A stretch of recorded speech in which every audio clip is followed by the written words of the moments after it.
bonjour à tous, j'espère que vous allez bien. Aujourd'hui nous allons reprendre la lecture de Pinocchio. Nous nous étions arrêtés au moment où le monstre marin tout vert allait potentiellement manger Pinocchio. Donc nous allons voir ce qu'il advient de Pinocchio. Installez-vous confortablement et c'est parti.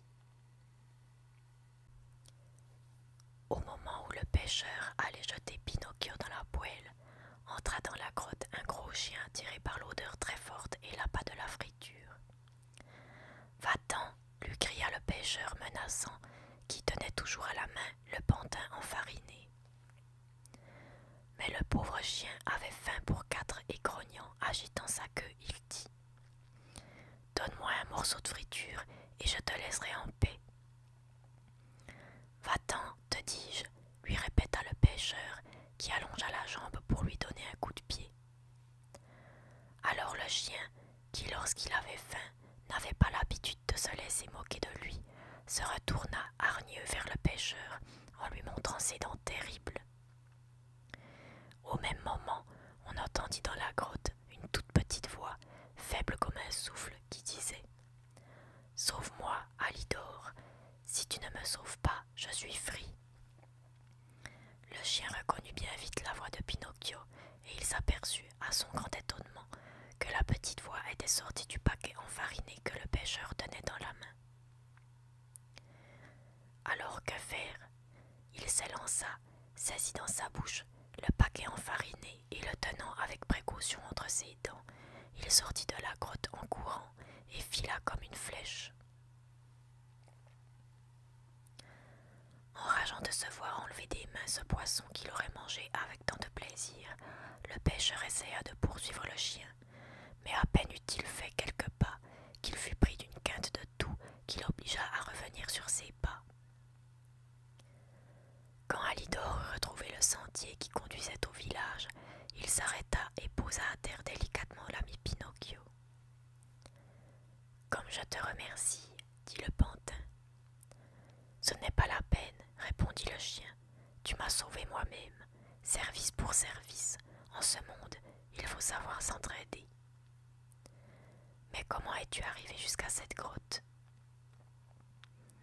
J'étais toujours ici, étendu sur la plage, et plus mort que vif, lorsque le vent m'apporta une bonne odeur de friture.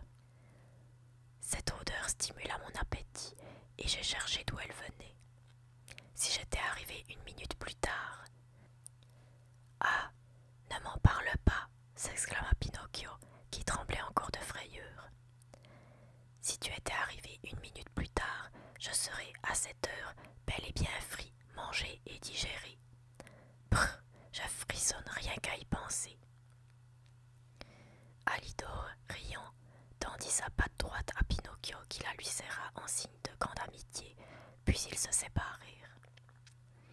Le chien reprit le chemin de sa demeure, et Pinocchio, resté seul, se dirigea vers une cabane, non loin de là, et demanda à un vieillard qui, sur le pas de sa porte, se chauffait au soleil.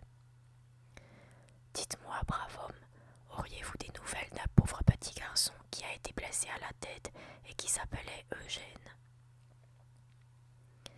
Des pêcheurs ont apporté l'enfant dans cette cabane, mais maintenant... « Maintenant, il est mort, interrompit Pinocchio avec un accent de grande douleur. Non, il vit encore et il est retourné chez lui.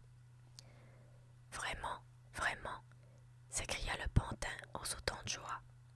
Sa blessure n'était donc pas grave. Elle aurait pu devenir très grave et même mortelle, répondit le vieillard, car on lui avait jeté dans la tête un gros livre lié en parchemin. Et qui donc le lui a jeté? Un de ses camarades d'école, un certain Pinocchio. Et qui est donc ce Pinocchio? Demanda le pantin en faisant l'ignorant. On dit que c'est un méchant garçon, un vagabond, un casse-cou. Calomnie, tout cela n'est que calomnie. Tu connais donc ce Pinocchio? De vue, répondit le pantin. Mais quelle idée te fais-tu de lui?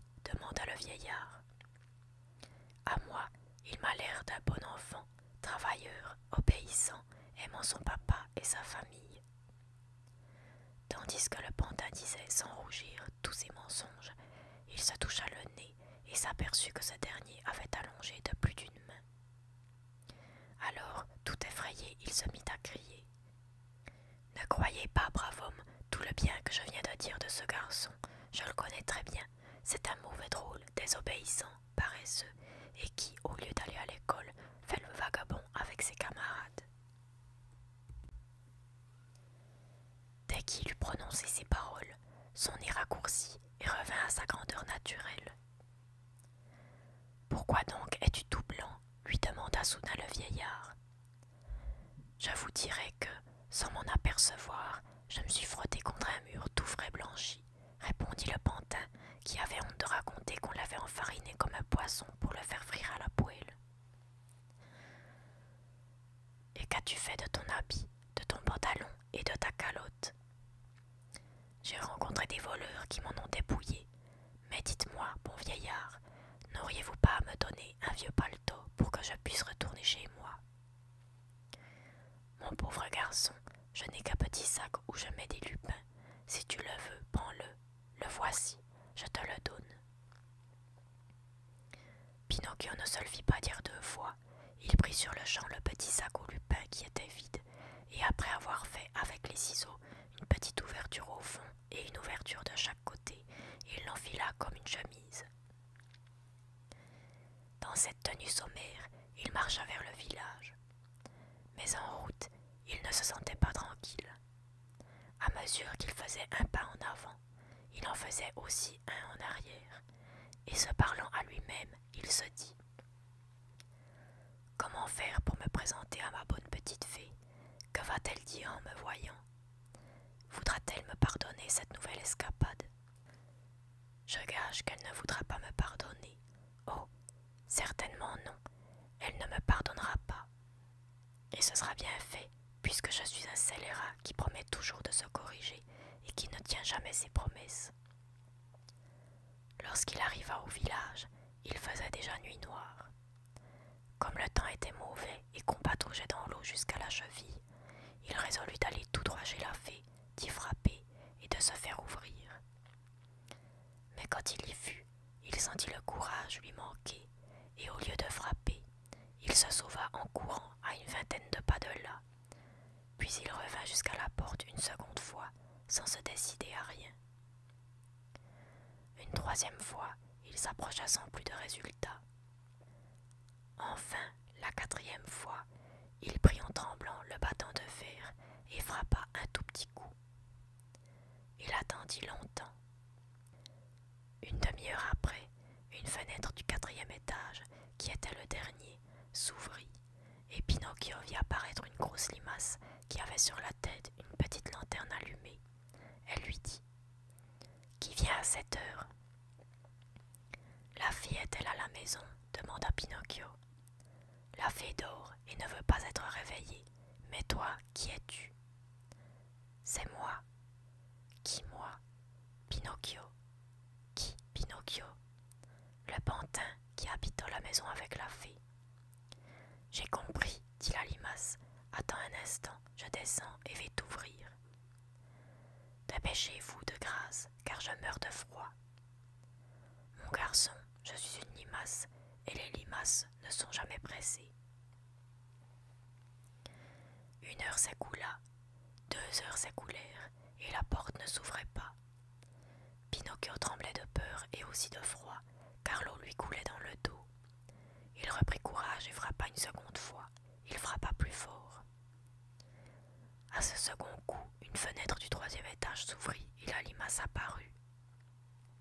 « Ma belle limace, » cria Pinocchio de la rue, « il y a 2 heures que j'attends, et par une nuit comme celle-ci, 2 heures paraissent plus longues que 2 années. Dépêchez-vous, par charité. » « Mon enfant, » lui répondit de la fenêtre cet animal merveilleux de patience et de flegme. « Mon enfant, je suis une limace, et les limaces ne sont jamais pressées. » La fenêtre se referma. Peu de temps après, minuit sonna, puis 1 heure, 2 heures du matin, et la porte était toujours close. Alors Pinocchio perdit patience. Il saisit avec rage le battant de la porte pour frapper un coup à faire résonner toute la maison. Mais le battant, qui était transforma en une anguille vivante qui lui glissa des mains et disparut dans une rigole d'eau qui s'étalait au milieu de la rue. Eh bien, s'écria Pinocchio, de plus en plus aveuglé par la colère, puisqu'il n'y a plus de battant, je continuerai à frapper avec mes pieds. Et il se retira un peu en arrière pour envoyer dans la porte une magnifique ruade. Le coup fut si violent que le pied pénétra à moitié dans le bois tendre de la porte, et quand le pantin voulut le retirer, il n'y parvint pas. Son pied était resté fiché comme un clou. Représentez-vous le pauvre Pinocchio dans cette posture. Il dut passer tout le reste de la nuit avec un pied par terre et l'autre en l'air. Le matin, au lever du jour, la porte s'ouvrit enfin. Cette brave limace n'avait mis que 9 heures à descendre du 4e étage, à la porte de la rue, et encore faut-il vous dire qu'elle y avait pris une suée. « Que faites-vous donc avec ce pied enfoncé dans la porte ?» demanda-t-elle en riant à Pinocchio. « Ce fut un malheur pour moi. Voyez donc un peu, ma belle limace, si vous pourriez réussir à me délivrer de ce supplice. »« Mon enfant, il faudrait un menuisier, et moi, je n'ai jamais fait le menuisier. Suppliez la fée de ma part. La fée dort et ne veut pas qu'on la réveille. Que voulez-vous que je fasse ainsi, clouée à cette porte? Amuse-toi à compter les fourmis qui passent dans la rue. Apportez-moi au moins quelque chose à manger, car je me sens épuisée. Tout de suite, dit la limace. En effet, 3 heures et demie après, Pinocchio la vit revenir avec un plat d'argent sur la tête.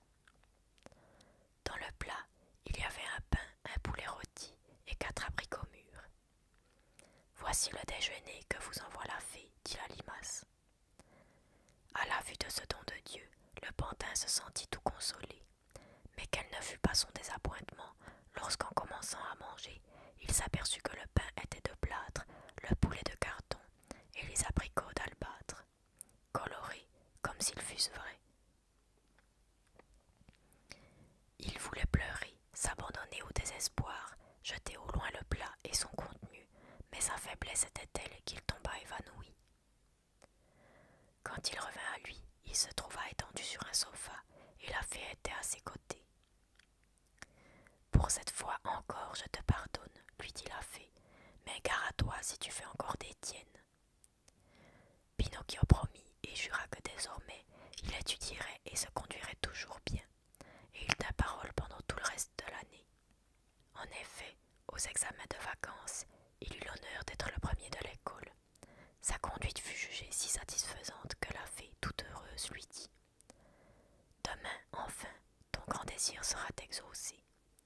C'est-à-dire, demain tu cesseras d'être un pantin de bois et tu deviendras un bon petit garçon. » Qui n'a pas vu la joie de Pinocchio à cette nouvelle tant désirée ne réussira guère à se la représenter. Tous ses amis et ses camarades de l'école devaient être invités pour le lendemain à un grand goûter dans la maison de la fée pour célébrer en chœur le grand événement. La fée avait fait préparer 200 tasses de café au lait et 400 pains fourrés et beurrés. Cette journée s'annonçait très belle et très joyeuse, mais malheureusement, dans la vie des pantins, il y a toujours un mais qui gâte tout. Naturellement, Pinocchio demanda à la fée la permission de faire le tour du village pour inviter ses camarades. La fée lui dit « Va donc inviter tes camarades pour le goûter de demain, mais aie soin de revenir à la maison avant qu'il fasse nuit. Tu as bien compris. » « Dans 1 heure, je vous le promets, je serai de retour, » répondit Pinocchio. « Attention, Pinocchio, les enfants promettent vite, mais généralement, ils tardent à tenir leurs promesses. »« Mais je ne suis pas comme les autres, moi. Quand je promets une chose, je la tiens. »« Nous verrons. Du reste, si tu désobéis, tant pis pour toi. »« Pourquoi ? Parce que les enfants qui n'écoutent pas les conseils de ceux qui en savent plus qu'eux courent toujours au-devant de quelque malheur. »« Mais j'en sais quelque chose, dit Pinocchio, et maintenant on ne m'y reprendra plus. Nous verrons si tu dis vrai. » Sans ajouter rien de plus, plus, Pinocchio salua la bonne fée, qui était maintenant pour lui une sorte de mère, puis chantant et dansant, il sortit de la maison. En moins d'une demi-heure, ses amis furent tous invités. Quelques-uns acceptèrent sur le champ et de grand cœur, d'autres, par principe, se firent un peu prier, mais quand ils surent que les petits pains à tremper dans le café au lait seraient beurrés dedans et dessus, ils finirent tous par dire « Nous viendrons aussi pour te faire plaisir. » Sachez que, parmi ses camarades, Pinocchio en avait un de prédilection qui lui était très cher. On l'avait surnommé le mignon à cause de sa petite personne sèche, maigre, étriquée comme un lumignon neuf dans un réverbère. Le mignon était le garçon le plus paresseux et le plus indocile de notre école. Mais Pinocchio l'aimait beaucoup. Aussi alla-t-il tout droit chez lui pour l'inviter au goûter, mais il ne le trouva pas. Il y retourna une seconde fois. Le mignon était toujours absent. Pinocchio fit une troisième fois le chemin. Ce fut pour rien. Où trouver le mignon? Pinocchio chercha dans toutes les directions et finit par le découvrir sous le porche d'une ferme où il était caché. « Que fais-tu donc ici ?» lui demanda Pinocchio en s'approchant. « J'attends minuit pour partir. »« Où vas-tu ?»« Loin, loin, loin. »« Et moi qui suis allé te chercher chez toi 3 fois. »« Que me voulais-tu ? » ?»« Tu ne sais donc pas le grand événement, le bonheur qui m'arrive. Demain je cesserai d'être un pantin pour devenir un petit garçon comme toi, comme tous les autres. Grand bien te fasse. Demain donc je t'attendrai à goûter chez moi. Puisque je te dis que je pars ce soir. À quelle heure? D'ici peu. Et où vas-tu? Je vais habiter un pays qui est le plus beau du monde, un vrai pays de cocagne. Et comment s'appelle ce pays? Il s'appelle le pays des jouets. Pourquoi ne viendrais-tu pas avec moi? Moi? Ah, non, vraiment. Tu as tort, Pinocchio, crois-moi. Si tu ne viens pas, tu t'en repentiras. Où veux-tu trouver un pays plus heureux pour nous autres enfants? Là, il n'y a pas d'école. Là, il n'y a pas de maître. Là, il n'y a pas de livre. Dans ce pays béni, on n'étudie jamais.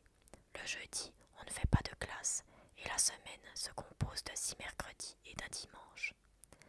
Figure-toi que les vacances commencent le 1er janvier et finissent le 31 décembre. Voilà le pays qui me convient à moi. C'est ainsi que devraient être tous les pays civilisés. Mais comment passe-t-on les journées au pays des jouets? On les passe à ne rien faire et à s'amuser du matin au soir. À la nuit, on se met au lit, et le lendemain matin, c'est le plaisir qui recommence. Qu'en dis-tu? Fit Pinocchio en hochant légèrement la tête, comme pour dire « C'est une vie qui m'irait bien à moi aussi. » Alors, veux-tu partir avec moi, oui ou non? Décide-toi. Non, non, non, et 1000 fois non. J'ai promis à ma chère fée de devenir un bon petit garçon, et je veux tenir ma promesse. Du reste, voici déjà le soleil qui se couche. Je te laisse et je me sauve. Adieu donc et bon voyage. Où cours-tu donc si vite? À la maison. La bonne fée veut que je rentre avant la nuit. Attends encore 2 minutes. Il se fait tard. 2 minutes seulement. Si la fée me gronde, laisse-la gronder. Quand elle aura grondé bien fort, elle s'apaisera, dit ce brigand de Lumignon. Et comment pars-tu, tout seul ou en compagnie? Seul, nous serons plus de 100 garçons. Et vous faites le voyage à pied. D'ici peu passera la voiture qui doit me prendre et me conduire jusque dans les murs de ce bienheureux pays. Combien je donnerais pour que la voiture passe en ce moment? Pourquoi? Pour vous voir partir tous ensemble. Reste ici encore un peu et tu nous verras. Non, non, je veux rentrer à la maison. Attends encore 2 minutes. J'ai déjà trop attendu. La fée doit être déjà inquiète à mon sujet. Pauvre fée, elle a peut-être peur que les chauves-souris ne te mangent. Donc, ajouta Pinocchio, tu es bien sûr que dans ce pays, il n'y a pas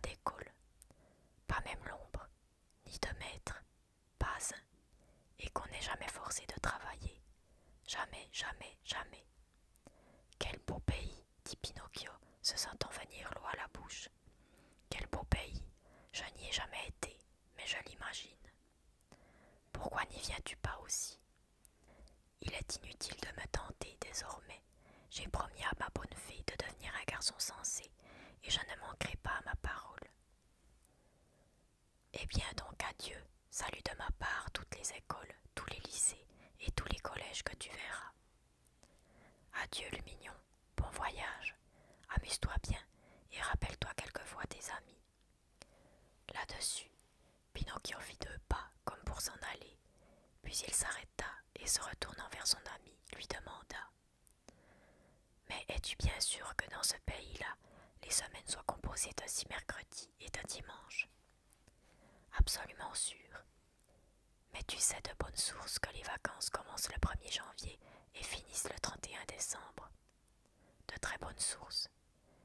Quel beau pays, répéta Pinocchio, ne trouvant pas de consolation.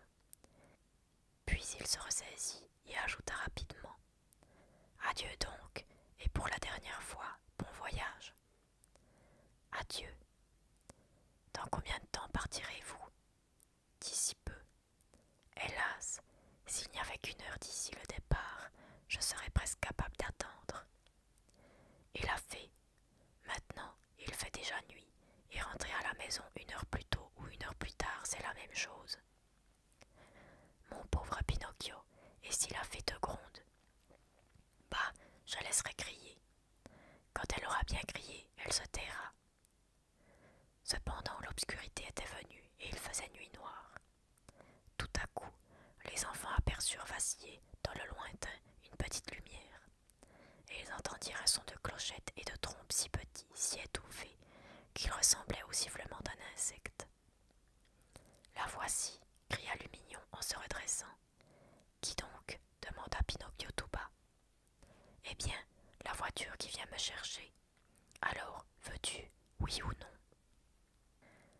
Mais c'est bien vrai, demanda Pinocchio, que dans ce pays, les enfants ne sont jamais obligés de travailler.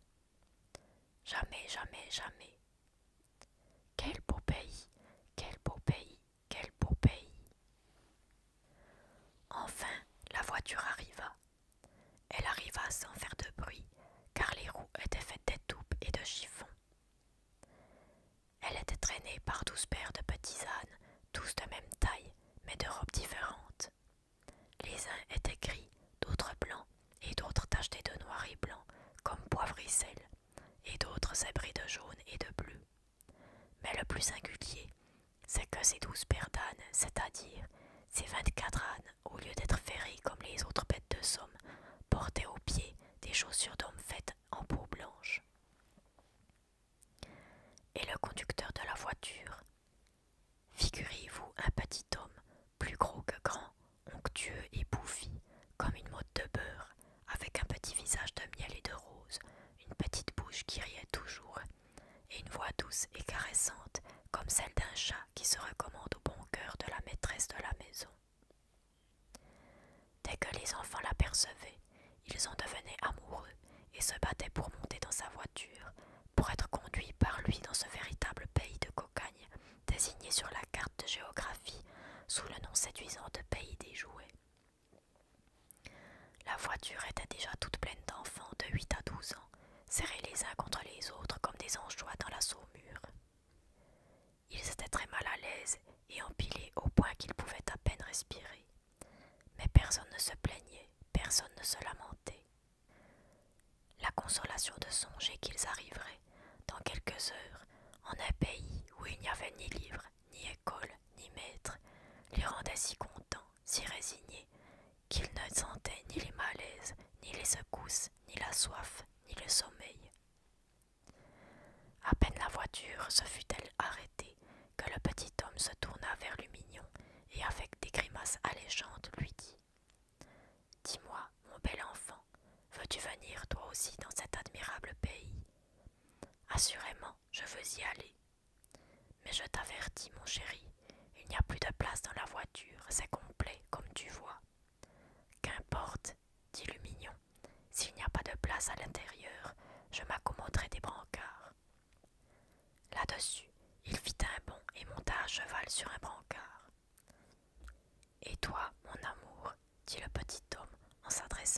toute sa gentillesse à Pinocchio.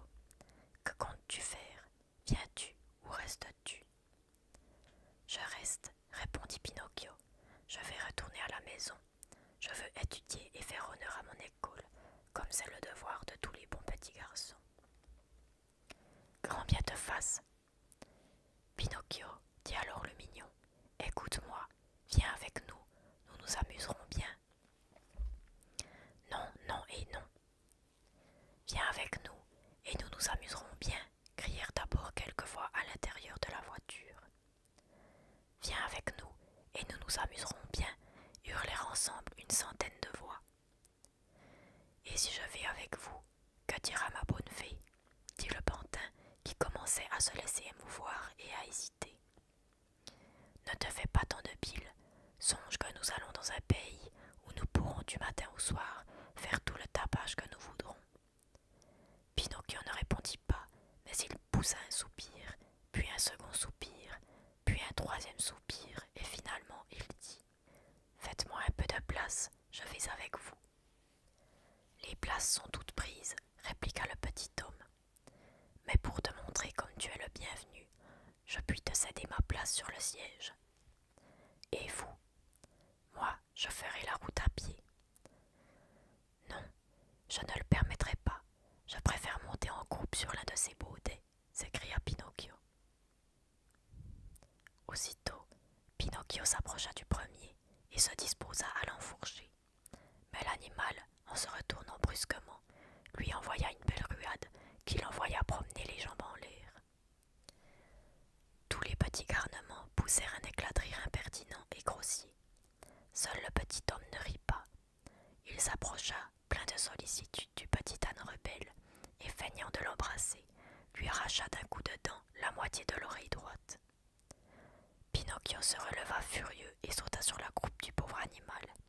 Il sauta si bien que les enfants cessèrent de rire pour s'écrier « Vive Pinocchio !» et pour applaudir à toute rompre. Mais voici que l'âne leva à l'improviste ses deux jambes de derrière et donna de nouveau une si forte ruade qu'il envoya le pauvre pantin rouler sur un tas de cailloux qui était au bord du chemin. De nouveau, les rires recommencèrent, mais au lieu de rire, le petit homme se sentit pris d'une telle tendresse pour le petit âne impatient que d'un baiser, il lui arracha net l'autre moitié de l'oreille droite.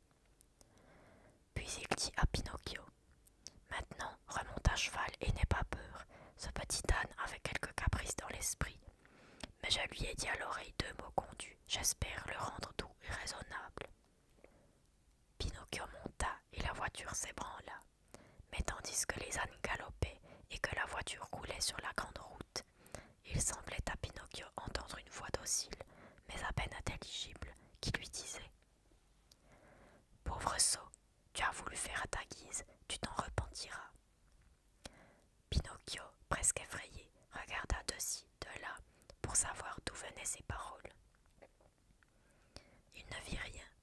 Les ânes galopaient, la voiture roulait. À l'intérieur, les enfants dormaient. Le mignon ronflait comme un loir, et le petit homme, assis sur son siège, chantonnait entre ses dents.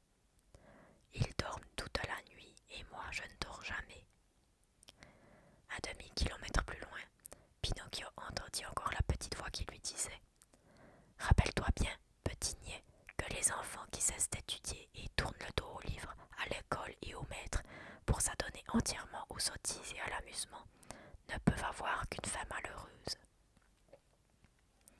À ces paroles, murmurées d'un ton calme et sournois, Pinocchio s'épouvanta plus que jamais, sauta de la croupe de sa monture et prit l'âne par la bride.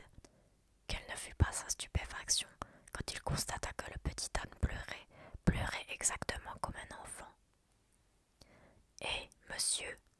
cria alors Pinocchio au conducteur de la voiture. « Savez-vous ce qu'il y a de nouveau?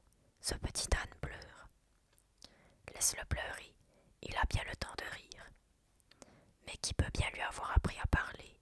Est-ce vous? » ?»« Non, il a appris tout seul à marmotter quelques paroles, car il a vécu pendant 3 ans en compagnie de chiens savants. »« Pauvre bête !»« Bah, bah, dit l'homme, ne perdons pas notre temps à regarder pleurer un âne. Remontons en croupe et allons-nous-en. Pinocchio obéit sans souffler mot. La voiture reprit sa course et le lendemain matin, à l'aube, on arriva sans encombre au pays des jouets. Ce pays ne ressemblait à aucun autre pays du monde. Toute la population était composée d'enfants. Les plus vieux avaient 14 ans, les plus jeunes en avaient à peine 8. Dans les rues, une joie, un vacarme, un tintamarre à rendre fou. Partout, c'étaient des bandes de mauvais drôles. Les uns lançaient des flèches avec des arbalètes, d'autres jouaient au palais, d'autres à la balle. Les uns allaient à bicyclette, les autres sur des chevaux de bois, d'autres jouaient à colin-maillard. Quelques-uns faisaient la course, d'autres, habillés en paillasse, mangeaient de la toupe enflammée. D'autres récitaient, chantaient, faisaient des sauts périlleux ou s'amusaient à marcher sur les mains, les jambes en l'air. Il en était qui jouaient au cerceau, tandis que d'autres se promenaient, vêtus en généraux, avec un chapeau de papier, à la tête d'un escadron de carton. Les uns riaient, hurlaient, appelaient, battaient des mains, sifflaient, d'autres s'essayaient à chanter comme la poule qui vient de pondre. C'était un tel tapage, un tel enfer, une telle bacchanale endiablée, qu'il aurait fallu se mettre un coton dans les oreilles pour ne pas devenir sourd. Sur toutes les places, on voyait des petits théâtres en planches remplis d'enfants du matin au soir. Sur les murs des maisons, on lisait partout des inscriptions au charbon dans le genre de celle-ci. Vive les jouets, nous voulons plus de colle. À bas l'arithmétique. Dès qu'ils furent entrés dans la ville, Pinocchio, Lumignon et tous leurs compagnons de voiture se mêlèrent vite à la foule. En quelques instants, on fit connaissance et l'on devint amis. La joie était générale. En promenade continuelle et en divertissements variés, les heures, les jours et les semaines passaient avec une rapidité insaisissable. Ah, quelle belle existence, disait Pinocchio à Lumignon, chaque fois que par hasard ils se rencontraient. Tu vois donc que j'avais bien raison, répliquait ce dernier, et dire que tu ne voulais pas partir. Et quand je pense que tu t'étais mis dans la tête de retourner chez la fée pour perdre ton temps à étudier. Si tu es aujourd'hui délivré de l'ennui des livres et de l'école, c'est à moi que tu le dois, à mes conseils et à mon assistance, conviens-en. N'y a-t-il pas que les vrais amis qui sachent se rendre de tels services? C'est vrai, Lumignon, si je suis aujourd'hui vraiment heureux, tout le mérite en est à toi. Eh bien, sais-tu ce que le maître me disait toujours en parlant de toi? Ne fréquente pas ce fripon de Lumignon, car Lumignon est un mauvais camarade et il ne peut que te conseiller de faire le mal. Pauvre maître, répliqua l'autre en hochant la tête, je ne sais que trop qu'il m'avait pris en grippe et qu'il se plaisait à me calomnier, mais je suis généreux et je lui pardonne. Bonne âme, dit Pinocchio en se jetant affectueusement dans les bras de son ami et en lui donnant un baiser sur le front. Il y avait déjà 5 mois que durait cette vie de cocagne, toute de bonnes parties et de divertissements à longue journée, sans qu'il fût jamais question de livres ni d'école. Mais un beau matin, Pinocchio, en se réveillant, eut une très mauvaise surprise qui le mit, avec raison, de bien mauvaise humeur. Et quelle fut cette surprise? Je vais vous le dire, mes chers petits lecteurs. La surprise fut que Pinocchio, en se réveillant, se mit tout naturellement à se gratter la tête, et en se grattant la tête, il s'aperçut. Devinez un peu ce dont s'aperçut Pinocchio. Il s'aperçut avec une stupeur effrayante que ses oreilles avaient allongé de plus d'une main. Vous savez que le pantin avait de naissance de toutes petites oreilles, des oreilles si petites qu'on les voyait à peine à l'œil nu. Représentez-vous donc sa stupeur lorsqu'il constata, en touchant ses oreilles avec la main, que durant la nuit, celles-ci étaient devenues comme des plats à barbe. Vite, il courut chercher un miroir pour se regarder. Ne trouvant pas de miroir, il emplit d'eau une cuvette et se regardant, il vit ce qu'il aurait voulu ne jamais voir. Son image ornée d'une magnifique paire d'oreilles d'âne. Je vous laisse à penser la douleur, la honte, le désespoir du pauvre Pinocchio. Il se mit à pleurer, à crier, à se battre la tête contre les murs. Plus il se désespérait, plus ses oreilles croissaient et devenaient velues vers le sommet. Au Au bruit de ce cri très aigu, une belle marmotte qui habitait l'étage au-dessus entra dans la chambre. Et voyant le pantin dans une telle fureur, elle lui demanda avec empressement: Qu'as-tu donc, mon bon petit voisin? Je suis malade, marmotte, bien malade, malade d'une maladie qui me fait peur. Ne t'en aperçois-tu pas en me voyant? Un peu. Regarde donc si par hasard je n'aurais pas la fièvre. La marmotte leva sa patte droite de devant.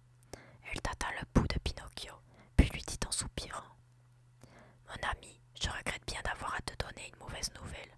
Tu as une vilaine fièvre. Quelle fièvre ai-je donc? Tu as la fièvre des ânes.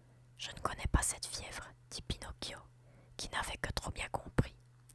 Eh bien, je vais te la faire connaître, repartit la marmotte. Sache donc que, dans 2 ou 3 heures d'ici, tu ne seras plus ni un pantin, ni un enfant. Et que serais-je donc?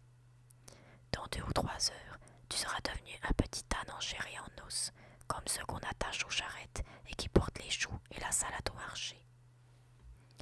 Oh, que je suis malheureux, que je suis malheureux, s'écria Pinocchio en se prenant les oreilles avec ses 2 mains, en les tirant et en les malmenant comme si elles eussent été les oreilles d'un autre. Mon cher, répliqua la marmotte, nous n'y pouvons rien. Désormais, tu suivras ton destin. Il est écrit dans les livres de la sagesse. Tous les enfants paresseux qui méprisent les livres, l'école et les maîtres, qui passent leur journée au jeu et au divertissement, doivent tôt ou tard être transformés en petits ânes. C'est bien vrai. Ce n'est que trop vrai. Et maintenant, les pleurs sont inutiles. C'est auparavant qu'il fallait y penser. Mais la faute n'est pas à moi. La faute, crois-le-moi bien, marmotte, est toute à Lumignon. Mais qui est donc Lumignon? Mon camarade d'école. Je voulais retourner chez moi, je voulais être obéissant, je voulais continuer à travailler et à faire honneur à mes maîtres. Mais Lumignon m'a dit: Pourquoi veux-tu t'ennuyer à travailler? Pourquoi veux-tu aller à l'école? Viens donc plutôt avec moi au pays des jouets. Là, nous n'étudierons plus. Là, nous nous amuserons du matin au soir et nous serons toujours joyeux. Et pourquoi as-tu suivi le conseil de ce mauvais camarade? Parce que... Pourquoi? Pourquoi, ma petite marmotte? Parce que je suis un pantin sans jugement et sans cœur. Oh, si j'avais eu un brin de cœur, jamais je n'aurais abandonné cette bonne fée, qui m'aimait comme si elle avait été ma mère et qui avait tant fait pour moi. À cette heure, je ne serai plus un pantin, je serai un petit garçon comme les autres. Ah, mais si je le rencontre, le mignon, gare à lui, je lui donnerai son compte. Et il se disposa à sortir. Mais quand il fut sur le seuil, il se rappela qu'il avait des oreilles d'âne, et comme il avait honte de les montrer en public, qu'inventa-t-il? Il prit un grand bonnet de coton, et se le fixant sur la tête, il l'enfonça jusqu'au-dessous de ses oreilles. Puis il sortit et se mit à rechercher le mignon. Il le chercha dans la rue, sur les places publiques, dans les théâtres, partout, mais il ne le trouva pas. Il demanda de ses nouvelles à tous ceux qu'il rencontrait. Personne ne l'avait vu. Alors, il alla le chercher dans la maison où il logeait. Arrivé devant la porte, il frappa. « Qui est là ?» demanda le mignon de l'intérieur. « C'est moi, » répondit Pinocchio. « Attends un peu, je vais t'ouvrir. » Une demi-heure après, la porte s'ouvrit et figurez-vous l'ébahissement de Pinocchio en entrant dans la maison. Son ami le mignon avait sur la tête un grand bonnet de coton qui lui couvrait les oreilles. Pinocchio se sentit presque consolé et songea aussitôt. Le mignon aurait-il la même maladie que moi? Aurait-il lui aussi la fièvre des ânes?